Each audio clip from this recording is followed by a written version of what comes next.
Hi everyone, welcome to the channel.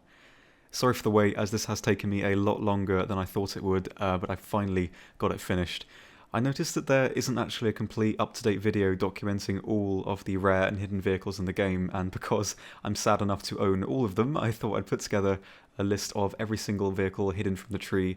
Apart from a few identical aircraft, there are just over 100 of these in the game as of 1.75, so a lot to get through. The rules are that if the vehicle is not present for viewing in the tech tree unless you own it, it counts. I'll show the vehicles in the hangar, showing all the camouflages and talking about how the vehicles could have been obtained and how they'll probably be released again, if at all. I've split this into sections corresponding to the nations of particular vehicles, so if you're only interested in a couple of things, feel free to forward to the timestamps here. Also, since quite a lot of people asked, I've made a Discord, so if you'd like to join, the link is in the description and you'd be most welcome. And also, before I start, I just wanted to say sorry that my voiceover throughout the whole of this isn't really too great. I haven't been feeling too well recently, and the pacing is a little bit weird, so I'm sorry about that. But anyway, regardless, I really hope you enjoy. Righty, so let's start with Rasmussen's P36A. Nothing too special here, sadly. It's an exact copy of the P36A in the normal tree and doesn't come with a premium status. I won a talisman for this one. It's a decent plane for what it is, manoeuvrable, decent top speed, and 50 cal at 1.3, which works really well. This plane was available a long time ago through early giveaways in-game, then hidden from the tree entirely. It was released for E3's Humble Bundle in 2016 and comes free for players who join on PS4. And it's also currently available through Steam in a pack aptly named the Steam Pack, which is just over £20, so if you're desperate for this particular vehicle, you can pick it up there, along with a few other aircraft as well. Next up we have the P26A34. Again, nothing too special here really, it's an exact copy of the regular one in the normal tree, but with a skin from the Philippines, which is quite unique actually. Not a great aircraft really, just another little collectible that you could have picked up back in 2014 as part of a promotion where if you'd bought 2 packs off the store by a certain time when the promotion was running, you were gifted this plane. It was also given out for Independence Day in 2015 for being first in the team 3 times. And due to this vehicle being not entirely too interesting, I'm pretty sure it'll be given out again in the future. It's like a throw-in freebie for a commemorative event or something similar. We will probably see this one again. Now we've got a fan favourite in the OS2U series. The main difference between the 1 and the 3 is that the 3 has a couple more fuel tanks and a little bit more armor protection, but that is about it. These were removed from the tree back in 2016, and I think just because they're just not really very good aircraft, especially not good introductory aircraft, so when a new player comes to the game, they're going to want to at least experience something that is relatively functional, and this plane isn't really. It does have a tendency to fall out of the sky a little bit. But float planes are always popular, so I imagine these 2 will pop up for a giveaway sometime in the future, maybe tied to the floats event that comes up from time to time. Up next we have the P51A, which comes with a lovely skin, high-powered engine, and 4 50 cals, which interestingly enough get the late war belts, which do perform incredibly at 3.0. It's a lot faster than the P51 in the regular tree at 3.7, but a bit more clumsy in manoeuvres as well. This was available to earn back in the Thunder League if you bought a dog tag, so you had to complete a set amount of tasks over a few months and the plane was yours. This thing might be available again as a tournament reward or something like that, but as it's explicitly linked to the Thunder League, an open release is quite unlikely. Next is the PV2D Harpoon. Now this is a modification of the B-34 and is a lot more powerful. It gets better defensive and offensive weaponry in 8 forward-firing 50 cals and 4 defensive 50 cals, and with the ability to carry 6,000 pounds of bombs and 8 HVARs at 3.3, which is pretty good. However, it has been nerfed a tad and now is quite a bit easier to kill, but it doesn't stunt the plane's performance much. This could have been acquired in 2017's World War II Chronicles for 6 awards, and probably won't shop again for a while, but it is the sort of vehicle that might shop in War Bonds or a similar giveaway sometime in the future. Righty, the P43. It's a bit of a strange plane actually. It turns deceptively well and is decently quick for what it is too, but it does have a very limited ammo count, which does make its effectiveness quite limited in the long run. So, not the most functional aircraft at 2.7, but a fun one to fly out regardless, as no other plane at the BR is really that comparable to it. This was available to earn during 2017's Operation Summer event for 7 awards completed, and since it was released so recently, again, it probably won't be available anytime soon, but I doubt it's the last time we'll see this one show up. Righty, onto the P40C next. This is basically just a P40 with a 6-wing mounted 50 cals replaced with 4 30 cals, and 2 50s in the nose. Has a slightly different engine and is a lot more manoeuvrable than the other P40 in the regular tree, and can deal with pretty much anything effectively. You might think the weaponry downgrade makes it not really worth playing, but since 2 of the 50s are nose-mounted, it still retains a decent amount of killing power. This aircraft was given away in the Festive Quest, Gaijin's winter giveaway, for earning 7 awards. And since it's only just been released, this thing is very unlikely to turn up again anytime soon. Next we have the XF5F. The only thing this thing's really good at is looking pretty in the hangar, to be honest. It has a great climb rate but very weak armament for its BR 230s and 250s. But the main problem, at least for me, is that its roll axis makes getting the guns on target very hard. And however, it does turn well, but in a dogfight it is very challenging to actually get the guns on target, and since the guns are very weak, it makes for quite the challenging aircraft to fly.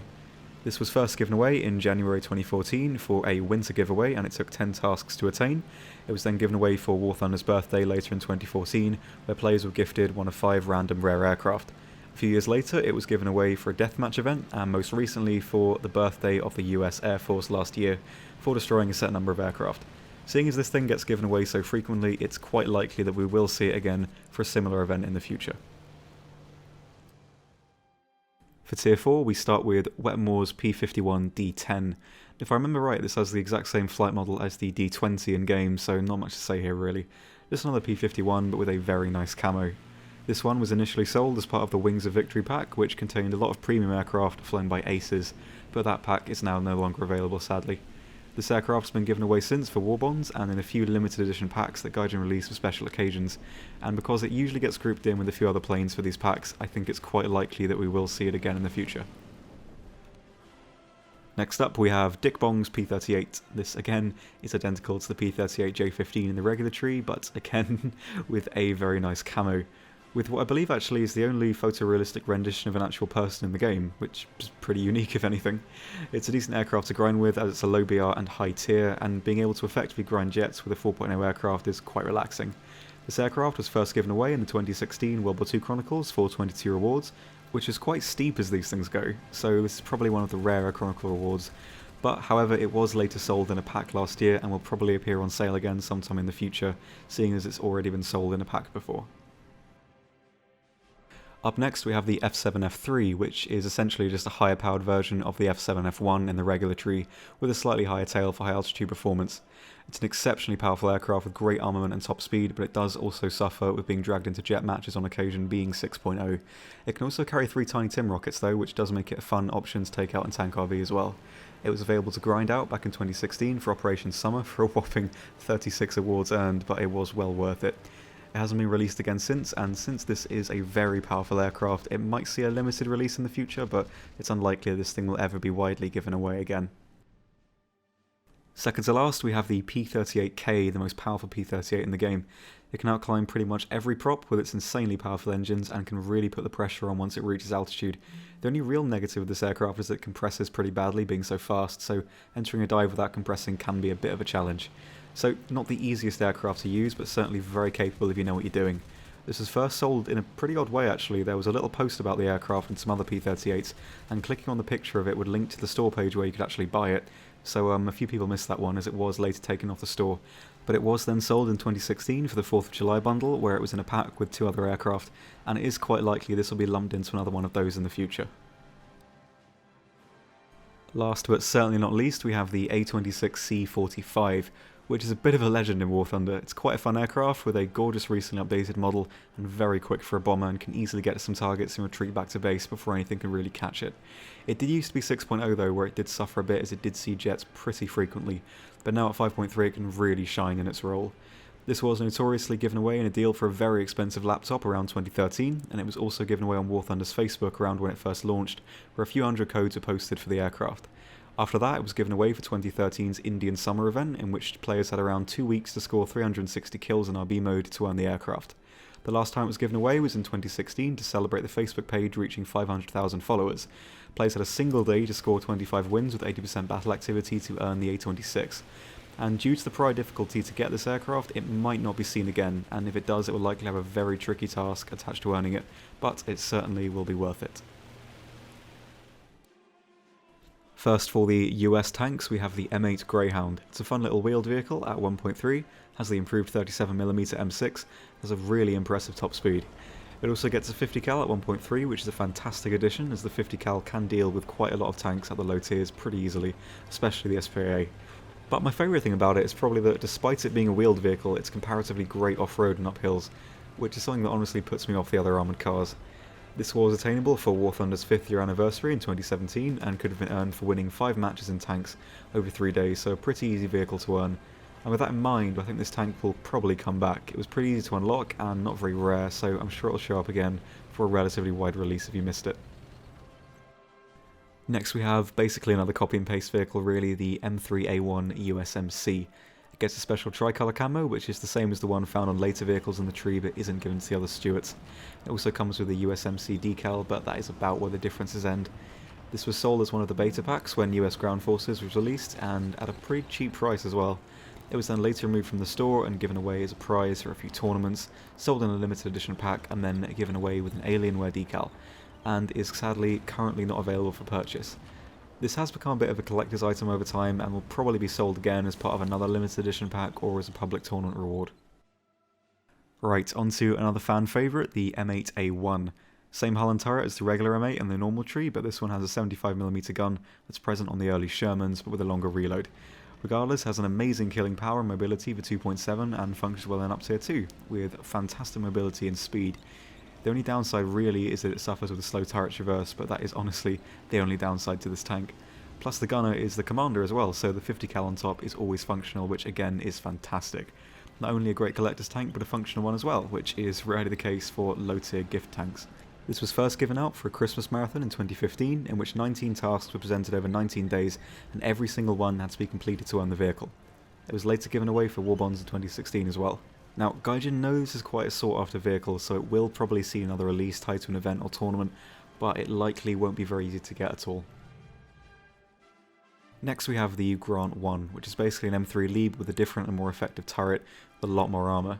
This thing can be pretty dangerous in a down tier and hull down as well, but sadly it does suffer the same fate as the M3 Lee, in that in an up tier it loses pretty much all of its effectiveness, as it is likely going to get one-shot by anything it sees, and its guns do lose their potency. I mean, this thing can see Panzer IV Gs. Not the best 2.7, but it does have its moments. This vehicle could have been bought during the US CBT as a beta pack, then in 2 different limited edition packs bundled with other vehicles. It was also on sale on Steam in the Desert Rats pack, but that has since been removed from the page. This tank will likely appear again in the future in another pack. Gaijin usually release these at Christmas and WarThunder's birthday, so keep an eye out, it should pop up again. Next up we have another copy and paste vehicle in the M5A1 5th Canadian Armoured Division. Nothing too spectacular here, comes with 3 special decals and this sort of unique unicolor camo as a base. It was a decent low tier grinder and worked great at its battle rating, and it's rarely seen now really. It was available on the store for $10 quite a while ago and has since been removed. It was available a ways afterwards for War Bonds and a couple of other events, and it'll probably appear again in a pack or an event given that it's been on sale before, and there are actually bundles floating around from time to time that contain this tank, like a Humble Bundle and things like that, so do keep an eye out for it, it's a fun one. Next we have a bit of a Frankenstein mashup in the LVT ZIS-2, which is a Chinese modification of the LVT with a gun mounted on the ZIS-30. It's not bad for its BR, but like the regular LVT it can get hull broken and does have a longer reload than the ZIS-30 itself, but does have decent survivability as long as it's not getting hit with heat or HE. However, it's not a premium though. It doesn't get the gold background despite vehicles like the Rasmussen's P36 and the A26 getting the gold background. Bit of a nightmare for consistency there. It was available back in 2016's Winter Vehicle giveaway for 6 awards earned and hasn't been released since. It might be available again in the future for some sort of event giveaway, but probably not for a while, if at all. Lastly, for the Americans, we have the M24 TL. It's basically just a regular Chaffee but with the T45 APCR round. It also gets all the special team camouflages for Thunder League, which is what the TL stands for, but it's nothing too special really. The APCR is pretty good for 3.3 if it's running 20 KV1s, but generally not too unique. This of course was available to earn back in the Thunder League for completing a certain amount of challenges along with the P51A. Since this vehicle is again explicitly linked to the Thunder League, it probably won't see another wide release. If it is to be given away again, it'll probably be for a limited tournament reward or something like that. We're not going to see another wide release of this one. First for Germany, we have the HE51 float plane. It's decently fun, and despite the floats, it's still really manoeuvrable actually. Doesn't feel like the floats affect the performance at all. It's also faster than the other HE51s for some reason as well, so there's that. But ultimately, it's not a fantastic aircraft as 1.0 goes, as it will constantly be uptiered to 2.0 to fight hurricanes and the like. Just an aircraft to play for fun or to look pretty in the hangar. It was openly given away for WarThunder's birthday back in 2014, in which players had 5 vehicles they could have randomly been given and the opportunity to earn one of them.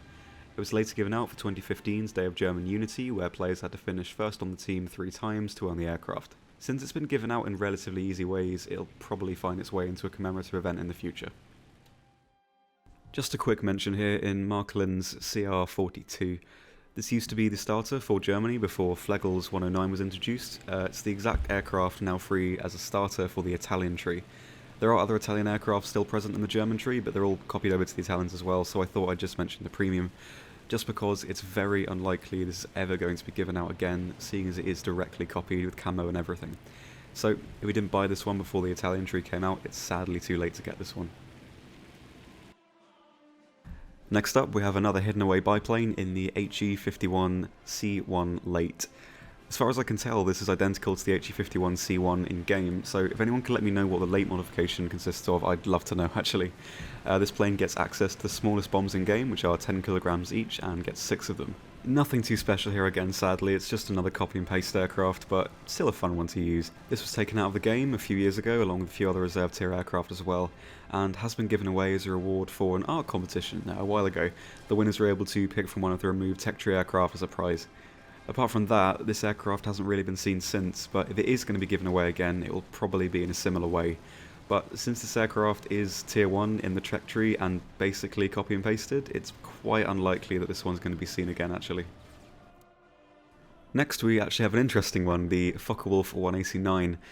This is quite a deceptive aircraft actually, as it can turn with biplanes at certain speeds and has pretty great defensive armament as well. It gets a few little bombs, but this thing really excels in the fighter role actually, because players do tend to underestimate how manoeuvrable this thing is, and it's pretty rugged as well.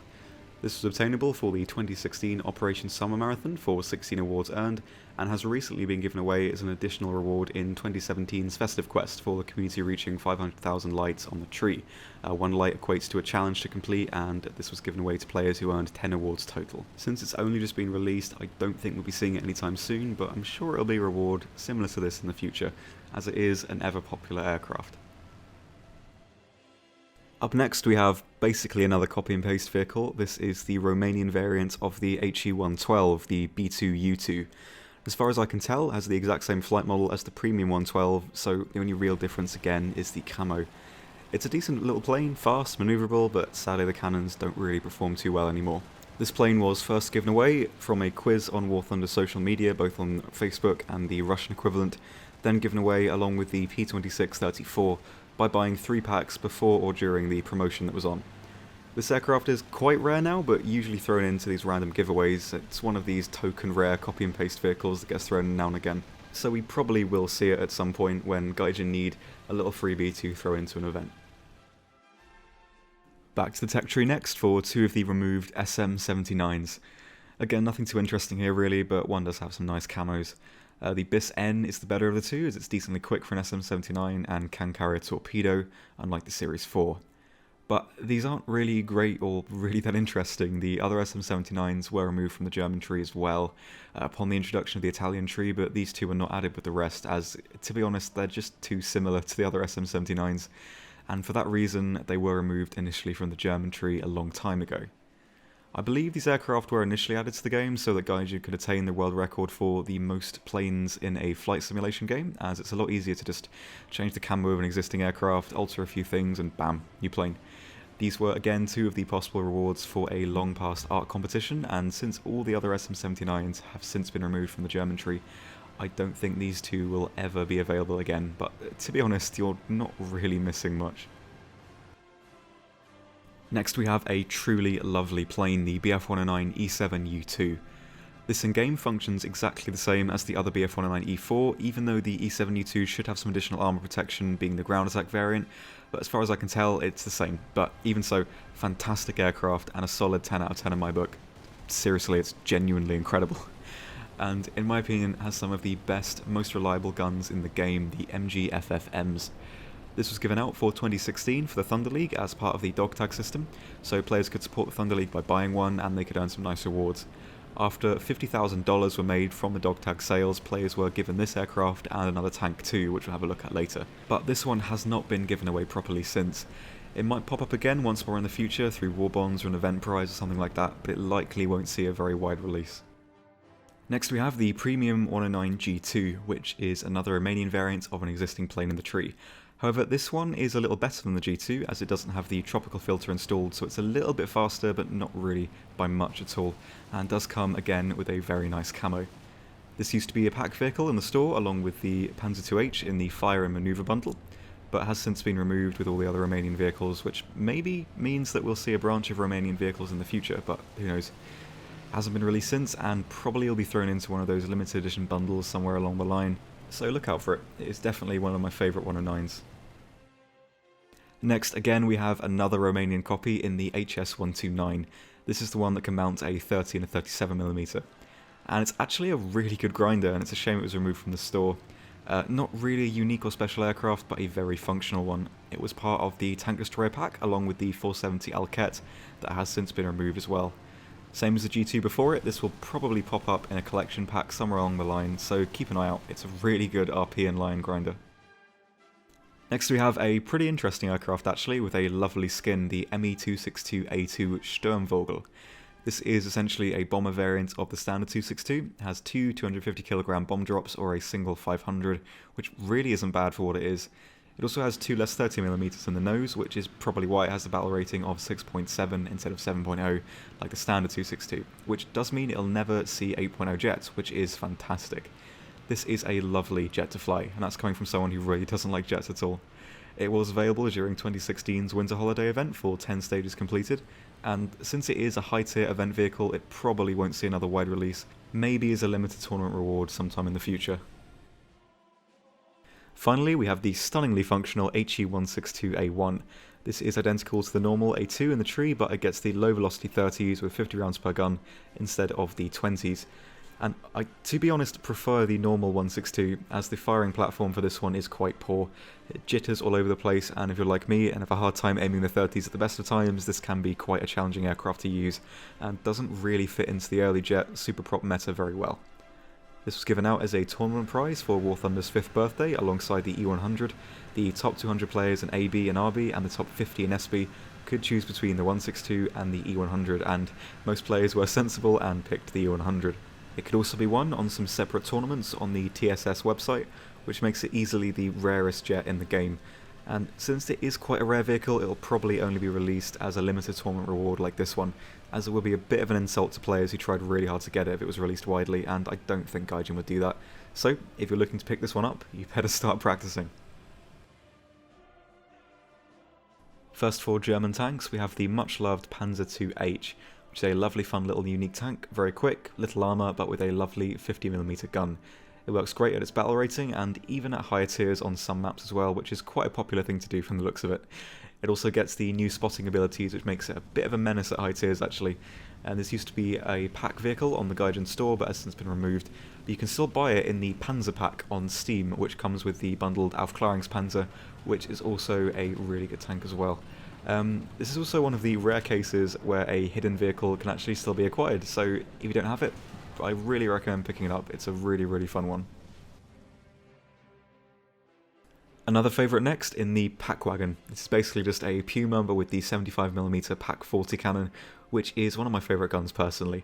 It's an amazing vehicle for 3.0 and works great at almost every BR, but at 3.0 to 4.0 you won't really come across a single tank that's going to give you any trouble at all.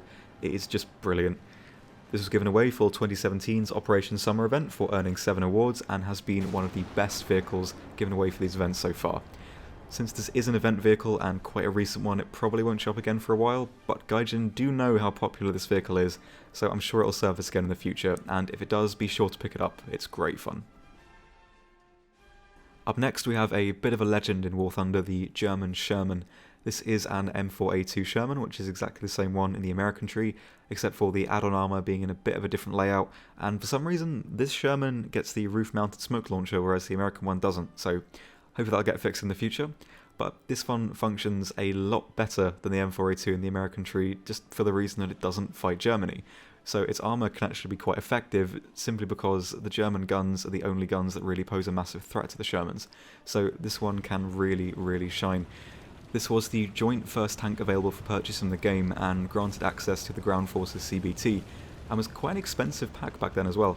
It was later on sale in a batch of 500 for WarThunder's 5th birthday anniversary, and Gaijin were pretty adamant about not giving this vehicle out again after the CBT, but since it was released again afterwards, still at a very high price, Gaijin know this tank can make them a lot of money, so it might come on sale again in the future, but probably not for a very long time. Next we have an exceptional vehicle in the Finnish KV-1B. This is a captured KV-1E with add-on armour and is one of the easiest tanks to use in the entire game. Like with the Sherman, the main danger to this tank is the German guns, which it never fights, being on the German team, so this is easily a 10 out of 10 vehicle. It gets the F-32 gun present on the Russian KV-1E, which is basically just a slightly longer L11, which means this tank can't actually pen other KV-1s unless it's point blank, so that can make for some very interesting engagements. This tank was given out first through WarThunder's MSI deal and was really rare back then.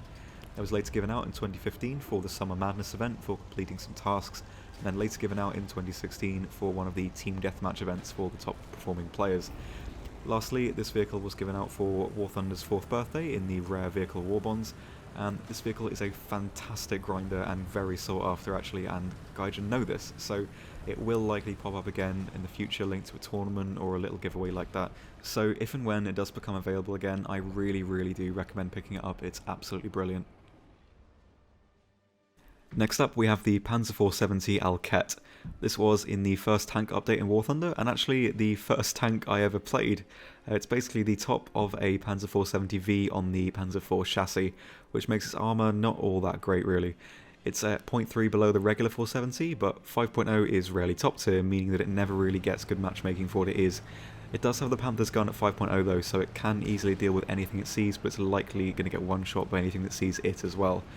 In my opinion, it's not really a great vehicle. There are plenty of better options Germany have for premiums now, so I doubt this thing sold very well recently, and it's why I imagine it was taken off the store.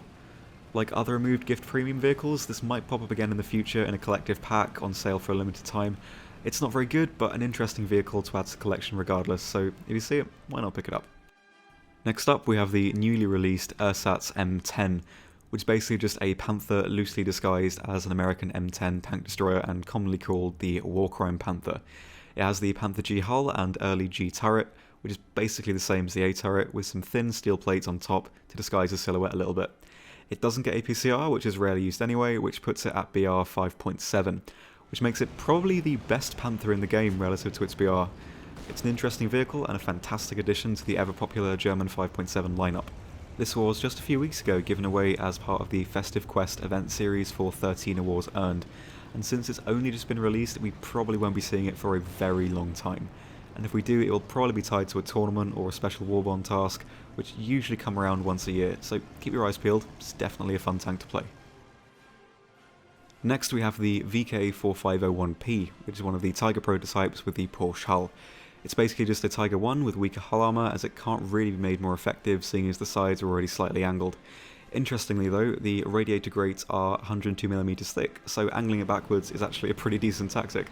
It can travel 30 km an hour plus in reverse as well, so driving it backwards can actually be really fun. Notably, the Command Tiger Premium at 5.7 is very similar to this tank, except it gets an additional 102mm of armour at the front, and the radiator grates at the back are 10mm instead of 102, which is a bit odd.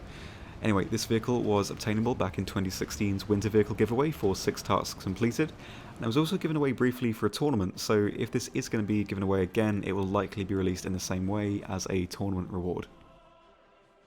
Finally, we have the famous E100, again quite a legend in WarThunder. This has the Mouse turret, but with the E100 hull. 120mm on the sides, but with 75 slope sections mounted as well, that can be knocked off with enough damage. It's a lot more mobile than the Mouse and can reach 40 km an hour on roads, which is amazing for a super heavy tank. This is probably my favourite tank in the game. It fits my playstyle perfectly. Sadly, it does suffer a little bit in the up tiers, but it's still a really good tank to play. And sometimes people even J out in fear. Great fun. Now, I've actually technically won this tank 4 times, as it's only been released through tournaments. First off, it was a tournament in the Thunder League. The top 200 players in each run unlocked the tank. and there were 3 or 4 sessions, each one changing a little bit each time, and it was widely accepted that these tournaments were a bit of a disaster, which I can sort of agree with, but that is a topic for another time. It was given out for the Victory tournament for up to 450 players afterwards, and again for smaller tournaments on the TSS website in group matches or 1v1s. The E100 is only ever going to be given out through these tournaments, which I do completely agree with, so keep your eye out for the next one and get practicing, because these ones are never ever easy. Righty, lots to get through here for the Russians, so let's start in style with the ever popular PO2, the slowest aircraft in game. It turns incredibly well, but only for 1 or 2 turns before it starts to gracefully fall out of the sky. It has a single defensive turret and can carry up to 300 kilograms of bombs, so not the most functional aircraft, but a very fun plane to have a bit of a play around with. This was removed from the research tree around when the game launched, just because it was a very poor, hard to use introductory aircraft for new players, which is completely understandable. It's been given out a lot since then. It was first given out for Russia Day back in 2015 for topping the team 3 times, then for every Halloween since, winning the PO2 race events, and I'm sure that trend will continue, so look out for this one at Halloween 2018 if you don't have it yet. Next we have 2 of the removed SB2Ms, the MV3 and the 103U. The MV3 relates to a different turret being present on the dorsal of the plane, and the 103U has some small changes to the engines that don't really have any impact on the game. The best thing about this plane really is that it gets some decent camos. The SB2Ms are decent manoeuvrable bombers with a pretty alright bomb load for what they are, but these are nothing special really compared to the normal SB2Ms. They were removed in 1.37 along with some other copy and paste aircraft in the normal tree, and these were again rewarded for an art competition and will probably only be given away in similar circumstances, or maybe for the designer's birthday or something like that. Next we have a bit of a fun one in the MBR2. This is a unique little float plane with the engine mounted above the fuselage. It has 2 defensive gunners at the back and the front, and it's actually really good for 1.0. Also, surprisingly enough, this thing is bloody manoeuvrable and can even turn fight with biplanes, as the speed isn't too impressive. But much like the Focke-Wulf 189, it's often underestimated. This was given out for 2016's World War II Chronicles for completing 15 tasks, and hasn't been given out since. It might appear again through war bonds or an event giveaway, but probably not for a while. Up next we have the lowest ranked heavy bomber in the game, the TB3. This one is great fun. It's a giant bomber with up to 3,000 kilograms of bombs at 1.3, with lots of defensive guns as well. The DA machine guns aren't the best, but with such a large volume of fire you'll tear up anything that tries to take you out really, especially because most of the planes you're going to be seeing are biplanes. It is also uniquely equipped with 2 gunners underneath the wings, which aren't super functional, but it's still pretty interesting. It's bloody slow as well, and like the PO2, does have a tendency to fall out of the sky a little bit in a hard turn, but still, it is a fun one. This one was first given away in 2013 alongside the XF5F, which players had to complete every task available to earn the aircraft. It was then given away for WarThunder's birthday in 2014, again as one of the 5 possible aircraft a player could be given, and finally it was given away in 2016 for WarThunder's anniversary through War Bonds. If this one comes up again, it'll probably be through something similar, through a tournament or event prize. For the first of the fighters, we have the LAG-323. This is basically the same as the previous LAGs, but probably with a lighter airframe. Finding information on the series of LAGs is bloody hard actually. It isn't the most interesting aircraft, as it's basically another copy and paste, and seeing as it's tier 1 as well, it's not even a great grinder. But it does get a nice unicolor camo. As far as I can tell, this one was first given out through a promo in a Russian gaming magazine, then given away through a social media quiz, and like the TB3, it was one of the 5 aircraft given out on WarThunder's birthday in 2014, and it's now a code included in the WarThunder board game, so if you're dying to get your hands on this one, you can pick it up through that. But like the 112B2U2, this is one of those aircraft that's lumped into miscellaneous giveaways, so it'll probably show up in another one of those along the line. Right, next we have probably the rarest aircraft in the game, the LAG-3-4. It's basically an early LAG with 2 extra 7.92s and a couple of nice camos. It's not fantastic, it's quite a heavy plane and not the best at 2.3 at all. And interestingly enough, it doesn't actually get any survivability upgrades. Not too sure why that is, but we'll probably never know. This aircraft is only ever given out to Gaijin employees and those who help around the forum and such. It's also given out to friends of Gaijin, but very, very rarely. Sadly, I have had confirmation that this aircraft will never be given out to the general player base ever again, so sadly this is the one that might elude the collectors out there. Next we have a fantastic aircraft, the I-301.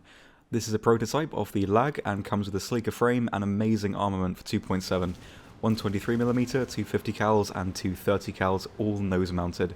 This thing really is incredible. It can outdive pretty much everything in its BR and retains energy very, very well. Not many drawbacks for this one. This was given out in the 2014 winter event alongside the M8A1. Players had to complete every task available to get the plane. It has later been given out for a few tournaments, but that is about it. Guides know how powerful this thing is and rarely do give it out, so if you're looking to get your hands on it, keep an eye out for the air tournaments and it'll probably pop up there sometime in the future. For the last of the tier 1s, we have the I-29. Now, this is a prototype of the Yak-2 in the tree, but with interesting weaponry placement. It gets two 30s in the engines and one in the nose, and two 20mm under the fuselage, which makes it quite a deadly plane actually. But sadly though, its performance isn't great. It loses speed very quick and doesn't turn very well. It's fast, but not really fast enough to elude most of the fighters it's going to be seeing, but it does have adequate armament to take out pretty much anything, especially some of the tricky bombers around that BR2. It was given out for WarThunder's 5th birthday and could have been earned by winning 5 random battles. It probably won't be given out for a while, but it'll probably be released again through similar means since it's not really that much of a rare vehicle and was given out in a very easy way, so expect this one to pop up again sometime in the future. Next we have another LAG in the LAG-334. This is the one with the 37mm in the nose instead of the 20. Now, this vehicle was first introduced with only 13 or so rounds for the 37, I can't actually remember how many, but it was quite low.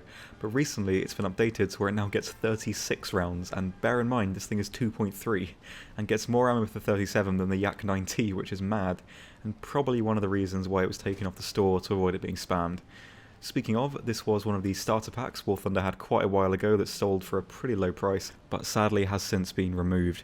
It's the sort of plane though that pops up in those limited edition bundles, and at some point it will probably show up in one along the line. Next we have a copy and paste vehicle in the IL-2M Avenger. This is ultimately just an IL-2 with a different skin, no real differences at all. It was an okay grinder, but lacks substantial ordnance to really kill a lot of tanks, and the guns aren't really the best for taking them out either. It was alright in tank matches, but is a massive target for SPA, which makes a pretty poor choice there as well. So, not the best grinder really, and probably didn't sell too well, which makes sense as to why they'd remove it from the store. Again, like all the other gift vehicles, it'll likely pop up in a collection of the other vehicles for special events sometime in the future. Up next we have a really good aircraft, the Yak-9M. Now, this is basically an all-around improved Yak-9, and for 3.0 is very, very capable, and one of the best aircraft at the battle rating and does pretty much everything well. This was part of the Wings of Victory pack available a while ago and was one of the best vehicles in the pack, and it's tier 3 as well for 3.0, meaning it's a great grinder, but it's sadly not available anymore. Maybe down to poor sales or that Gaijin are trying to pull all of the ace vehicles from the store, but I'm not sure.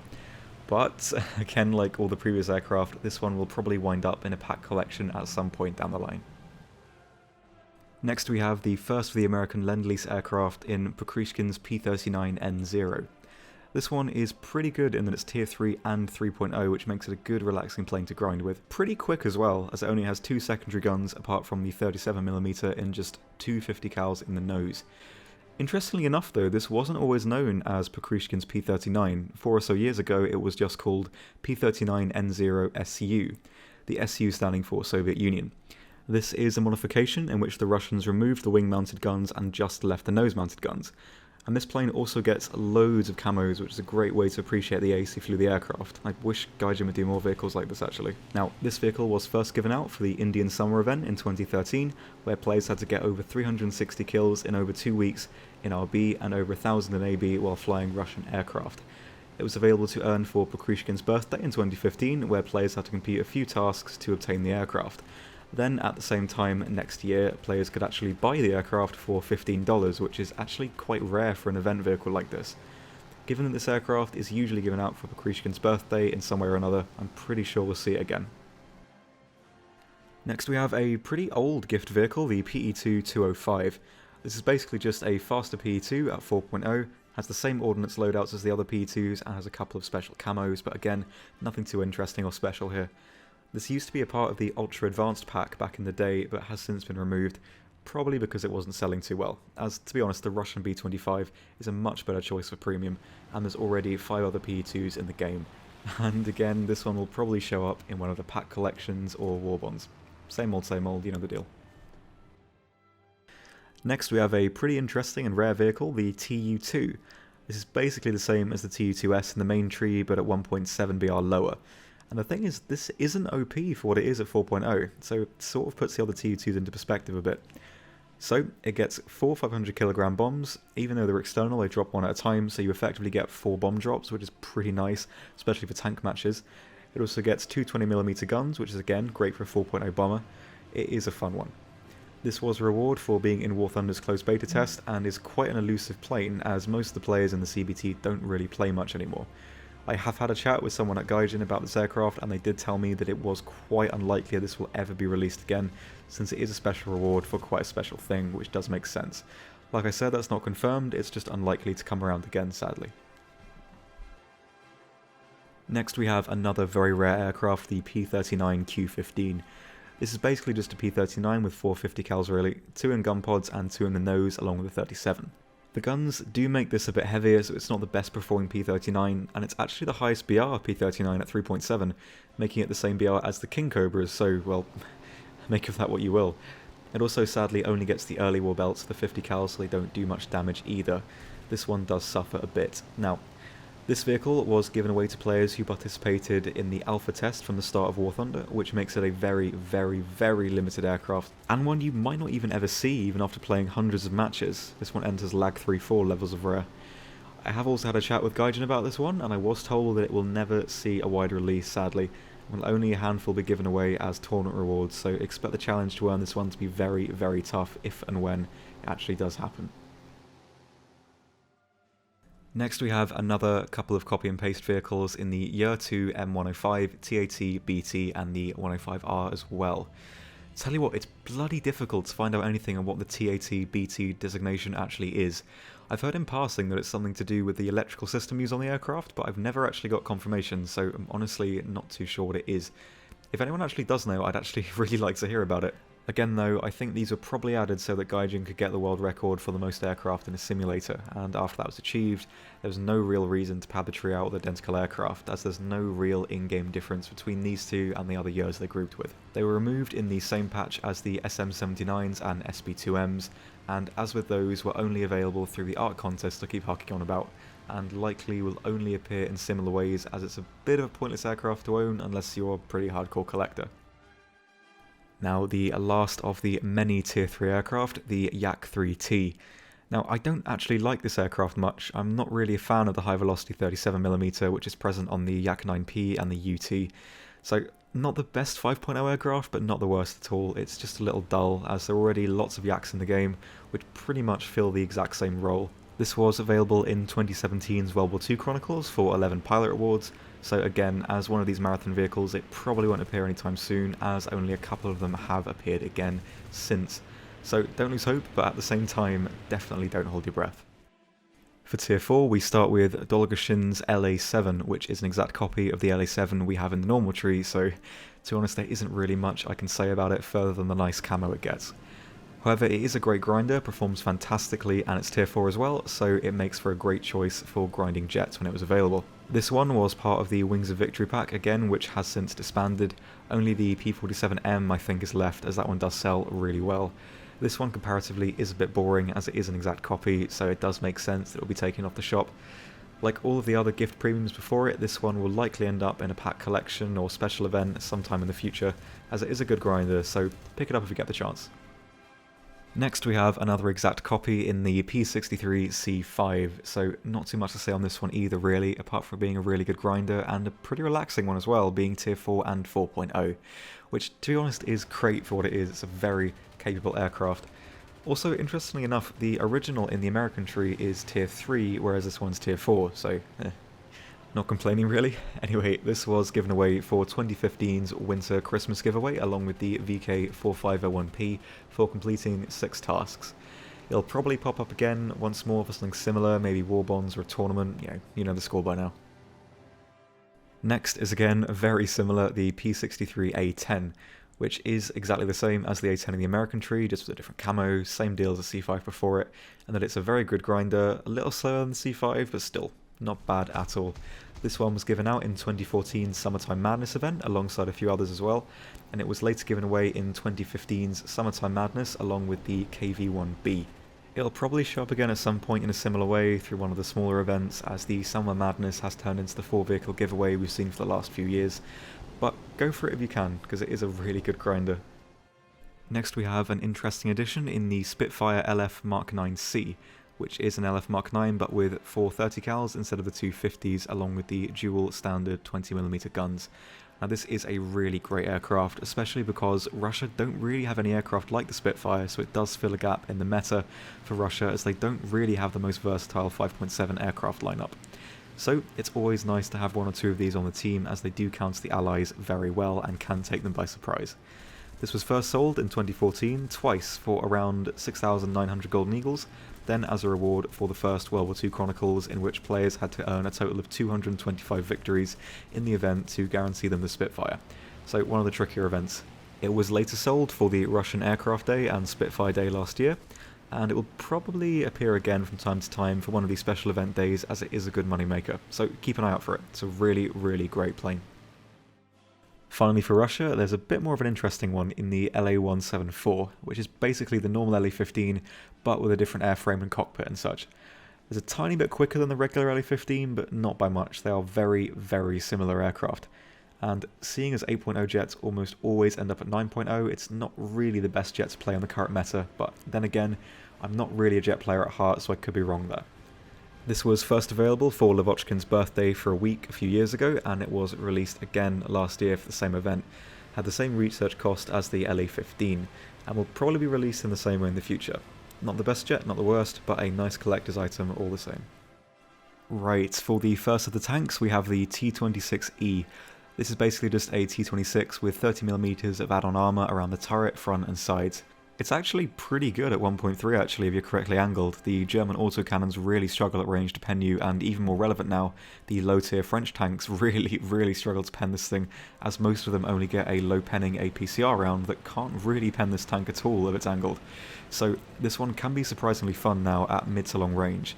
This thing used to be around 2.0 where it really did suffer, but it does do well at 1.3.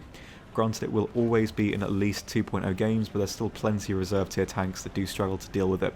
It's good fun actually. This one was one of the initial tank packs when Ground Forces first came out, and a pretty cheap one too.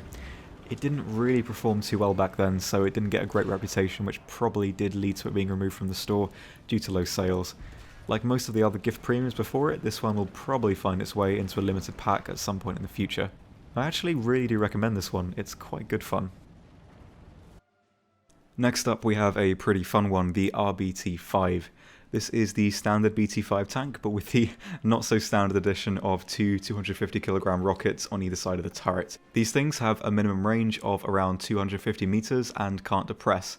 When this tank first came out, the rockets could lie completely flat, meaning they could fire at a very close range, but this was considered to be a little bit overpowered at the time of release, so the rockets now have a constant elevation, meaning that the tank is a little bit useless really. The rockets need to land really close, and with the inaccuracy and the minimum range, it's actually quite hard to get kills with these. But now that it's not really being spammed, I think Gaijin should unnerf the RBT-5 so it can fire flat again, as in its current state it is unhistorical.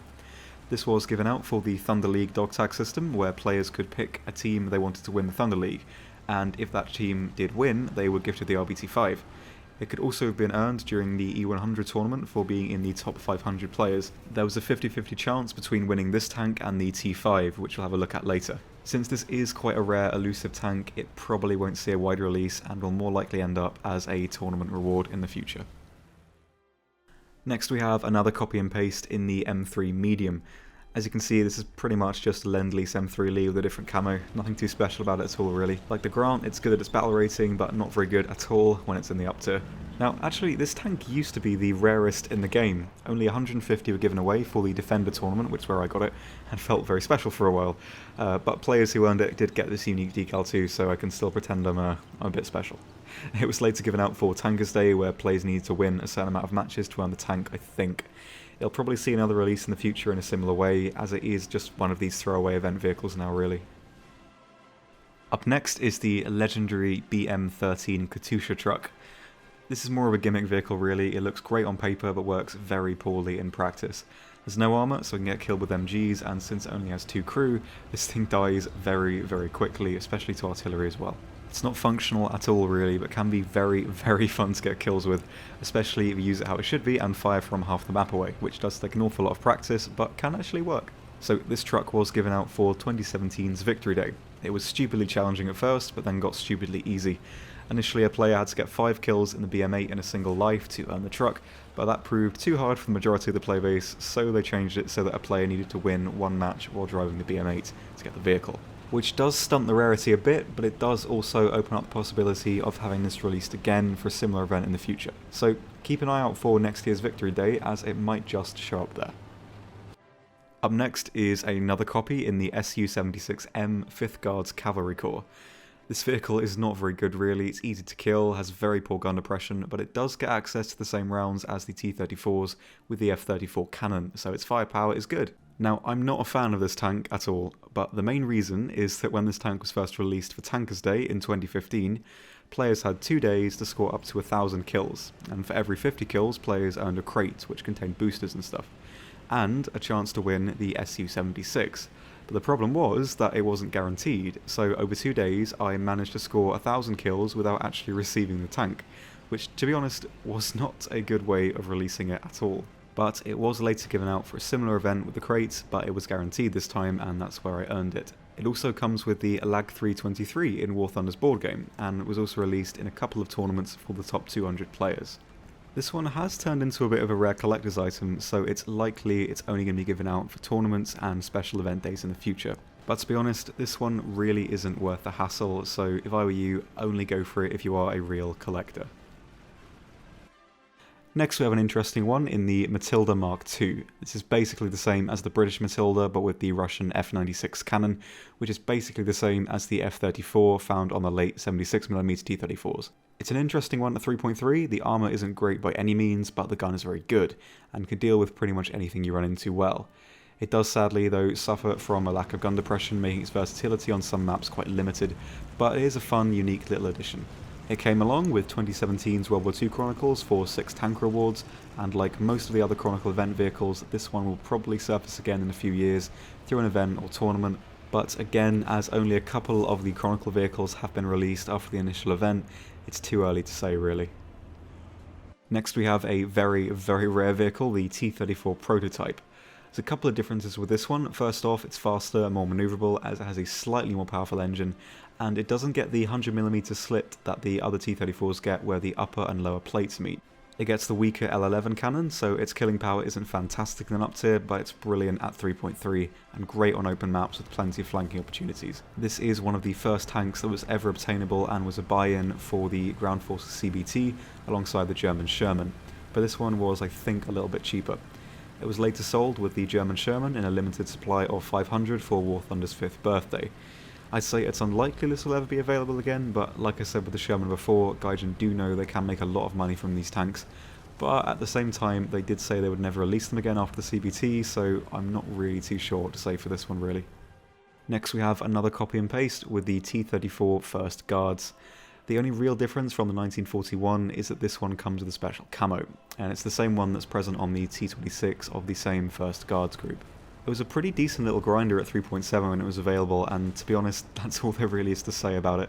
This was a pack vehicle back in the day and has since been removed from the store, and like the rest of the other pack vehicles, the only way to really get this for yourself will be to find it in one of these special pack collections, because if it is going to show up again, it will likely show up there. For the next T-34, we have the more unique T-34E. This again is a 1941, but with the add-on armour package. The little extra armour on the hull means you can angle the hull a bit more than you can on the regular T-34 without getting pen, and the extra turret armour means the turret's a little bit harder to pen, but it does save you from getting spammed to death by whirlwinds. Interestingly enough, the turret face of the T-34E seems to have a different armour model slightly. This might be a relic of the old damage model, or it might just actually have a different turret, I'm not sure. This again, with the previous T-34, was a pack vehicle on the store that has just recently actually been removed, and again, with the previous T-34, will probably be released in a big pack in the future. Up next we have another KB2, the 1940. This is just a normal KV-2 but with a different turret really. This one is more functional but it's easier to kill. It's got 2 MGs, one in the front and in the back, but underneath the gun the armour is completely flat, unlike the 1939 KV-2, which can and does bounce a lot more shots off the turret than this one. This KV-2 was released with 2016's World War II Chronicles for 14 tasks completed. It was again recently released this month for the same community reward that included the Focke-Wulf 189, 500,000 lights on the tree, where this tank was given away if a player had 10 tasks completed from the standard event. Even though it's just been given out, the KV-2 is an ever popular vehicle and will probably come around again sometime in the future, but again, probably not for a very long time. Next we have another removed E variant tank, the KV-1E. This is the same as the German KV-1B in the premium line with the same layout of add-on armour as well. It's a great tank, but unlike the KV-1B for the Germans, this one actually has to fight the German guns, meaning its armour isn't quite as effective, but if you keep on the move and keep angled, even the German guns will struggle a bit. This has been a pack vehicle for the longest time actually, but has since been removed, along with the T26E and T34E. Writing this up, it actually makes sense in my head that Gaijin will in the future possibly release all 3 of the E series that have been removed in a single pack, so if that does happen, do pick it up. All of the E series are quite fun. Next we have our only rare SPAA, the Type 65.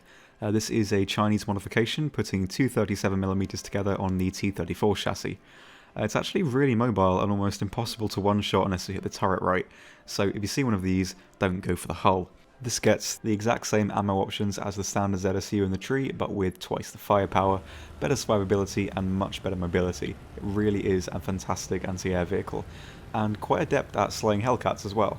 So taking this out as your first spawn to defend the caps is a pretty decent move. This tank was released for last year's Operation Summer event for 13 tanker rewards, and since it's so recent, it probably won't be released for a very long time, but we'll probably see a limited release in the future, maybe once more for an event or tournament like the rest.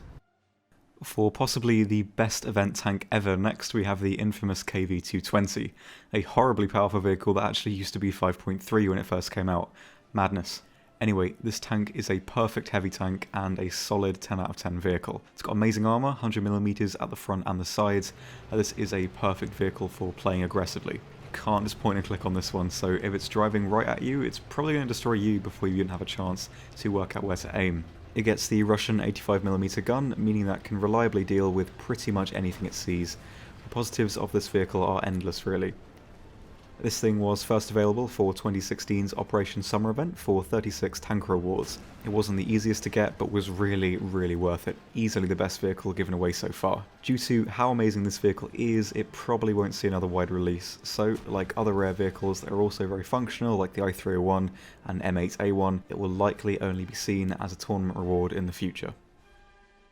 Next we have the T5, the Russian captured Panther A. The A is largely considered to be the best Panther in the game as it's got amazing turret traverse, and this one is at 5.7 while the Panther A in the German tree is 6.0, making this vehicle very effective for its BR, and has the added bonus of actually fighting Germany, and German players don't really know how to deal with Panthers since they never fight them, so this is a really good option to bully Tiger drivers with. Also, like the M10 Panther, it doesn't get a PCR, which isn't really a problem again as it's rarely used. Now, this was given out for the Thunder League dog tag system along with the BF109E7. After the sales of the dog tag exceeded $50,000, all players who bought the dog tag got both vehicles. There was also a giveaway vehicle on streams for the Thunder League and a prize for coming in the top 500 players for the E100 tournament. Since this is a really functional rare, again, like the others, I think this one will be limited to a tournament reward in the future if it is going to be given out again. Next we have basically another copy and paste vehicle, the IS-2 Revenge. This came with a special decal and also loses its roof mounted MG, which in my mind is a good thing because I identify the difference between the normal IS-2 and the Mod 44 by the MG. So if you have bushes on the front plate, you might actually bounce a few shots. So the lack of MG is actually surprisingly helpful for this tank actually. This was a pack vehicle back in the day but has since been removed, probably because nobody in their right mind would buy this over the IS-6, so it does make sense that it was removed from the shop. And, getting into a bit of a trend here, this will likely show up again in a pack collection if it is ever going to come back. Last but not least, we have the Type 62. Now on the surface this looks like a tiny T-54-51, but it's actually incredibly different. This has no armour and an 85mm gun. Gets the exact same rounds as the T-44, but with an additional 300mm heat FS round. It's incredibly quick and quite similar to the RU-251 in playstyle, apart from this one being a bit bigger and easier to kill. Great for light tank drivers, but it is sadly not a premium. This could have been earned during 2016's Winter Holiday event for earning 10 tank rewards, and hasn't been given away since, and likely won't for a while, like the others. If it does, it'll probably be linked to a tournament or event giveaway in the future, but as it's tier 4, it might be a tough one to earn. First for the UK, we have the Gladiator S and F models. These were removed at the end of the CBT, and were the original starter aircraft for the UK, but have since been replaced with the Fury and the Nimrod pair. They're decent biplanes, but nothing too special about from the camos really, they both perform identical. Now, finding out what the S and the F stand for has been so far pretty impossible. They might have actually been made up by Gaijin to fill the vehicle quota, but our best guess is that the letters are relative to the country the aircraft were exported to, so F for Finland and S for Syria, but that is just a guess. The S Gladiator has been given out for a special event. Players had to complete a few tasks to earn this aircraft and a decal back in 2014, but the F has never been given out. These were given out as prizes for the art contest, but so far that's the only time it's been released. They might be thrown into a similar event in the future, but it's not that likely at this point. Next we have the Boston Mark I, which is basically just a retrofit DB7, given the cockpit instruments in English and the 7.5mm guns replaced with 30 cal Brownings. Not a lot else to say about it really, it flies almost exactly like the Havoc in Tier 1, but with a higher BR. This was first on sale back in 2014 for the Boston's birthday, and then given out for the D-Day event later in 2014, where you could earn the vehicle by completing a couple of tasks. So it's going to be one of those thrown in premium vehicles really, and will probably pop up again in the future for a similar event like D-Day. It's not incredible, but a nice collector's item all the same. Next we have the DB7, which is where the Boston comes from. This is the French version, gets slightly weaker engines and 7.5mm guns. It also gets slightly different bombs as well. Apart from that, the only real difference is the camo. This one was given out on WarThunder's social media a few years ago, then later as one of the random prizes for WarThunder's birthday. Then in 2016, it was also given out for a tournament reward for the top 200 players. And if we do see it again, it will probably be in one of these tournaments, but after the addition of the French tree, it's quite unlikely. Next we have the D520, the famous French aircraft. So not really unique, as this one even gets the exact same camo as the D520 in the French tree, so again, bit of a dull one. This used to be purchasable for 1000G for quite a while until it was removed a little before when the French tree came out, and sadly, since this aircraft is an exact copy, it will probably never be available again. But who knows, maybe it'll be a Warborn vehicle at some point. Next one we've got is pretty interesting. This is the D521. Now this was a testbed for a new engine, the Rolls-Royce Merlin, and for the test a D520 was stripped down and equipped with the Merlin and had all its weaponry removed. This is where the odd part comes in. The 20mm the D521 gets couldn't actually fit around the Merlin engine in real life, so in game this aircraft is impossible, and technically you shouldn't be able to mount the 20, but hey, I won't tell if you don't.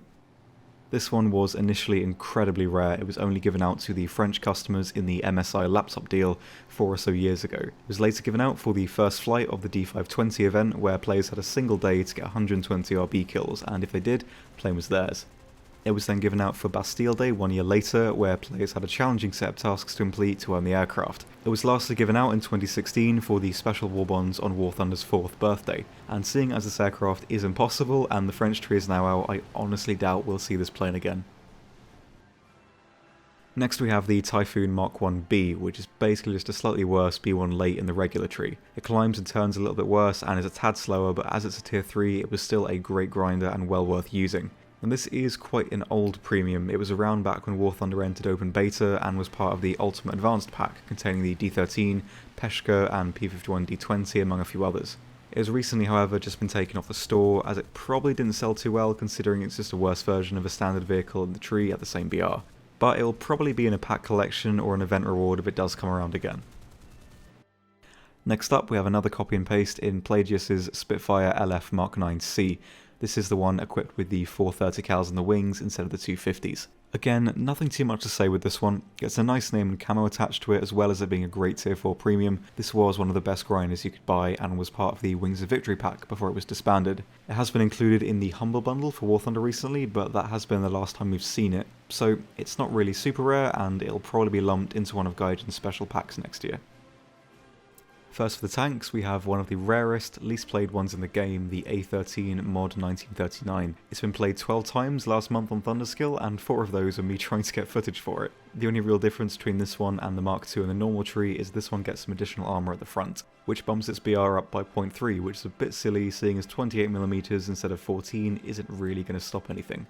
This was one of the CBT packs for British Ground Forces and relatively cheap as well. It was taken off the store soon after, presumably down to low sales, and since it granted access to the CBT, players could just buy this one instead of the more expensive higher tier vehicles, which probably wasn't in Gaijin's best interest, so removing it does make sense. It is a very rare vehicle at this point, but it's also not incredibly sought after either, so this one could go either way. Maybe it's a tournament reward or event reward, or maybe in a pack collection. I'm really not sure on this one.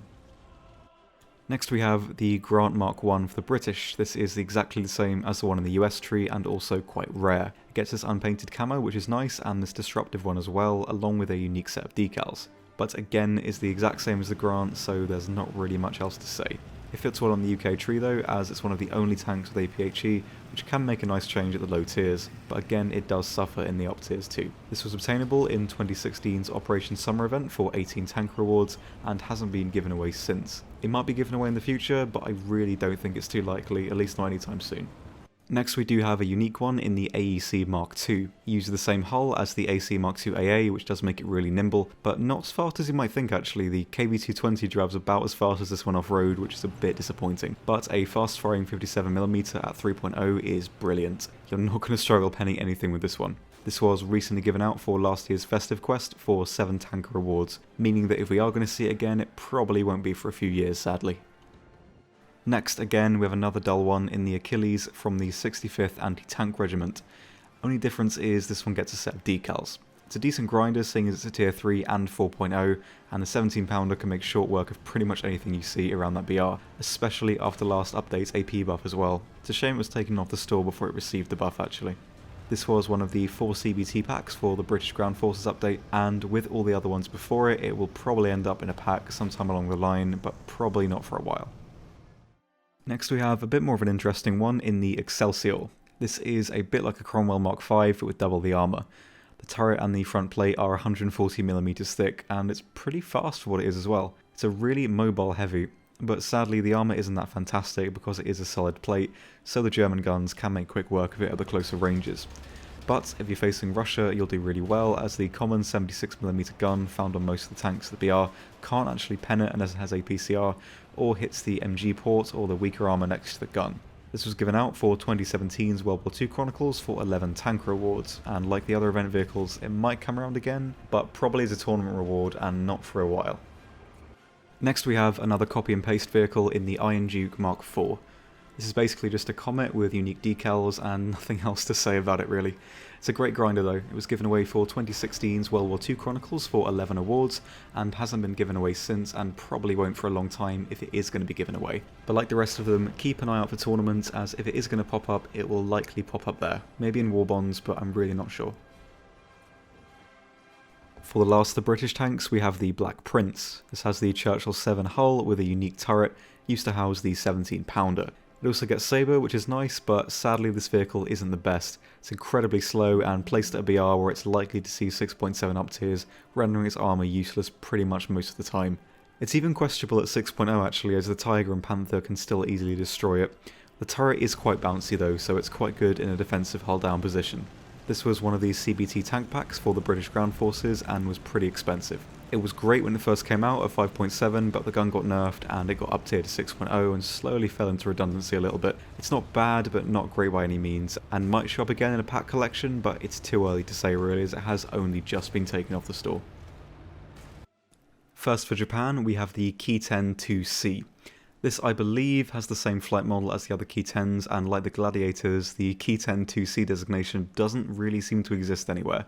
As far as we can see, the only thing it could be is a designation for a slightly lighter Ki-10 2, but we're not really sure. This was removed from the game in the same update as the SP2Ms and SM79s, and has only been given away for the ARC competition since. It will likely only be given away in similar ways like the other vehicles, if it is to be given away again, but I honestly doubt it will at this point.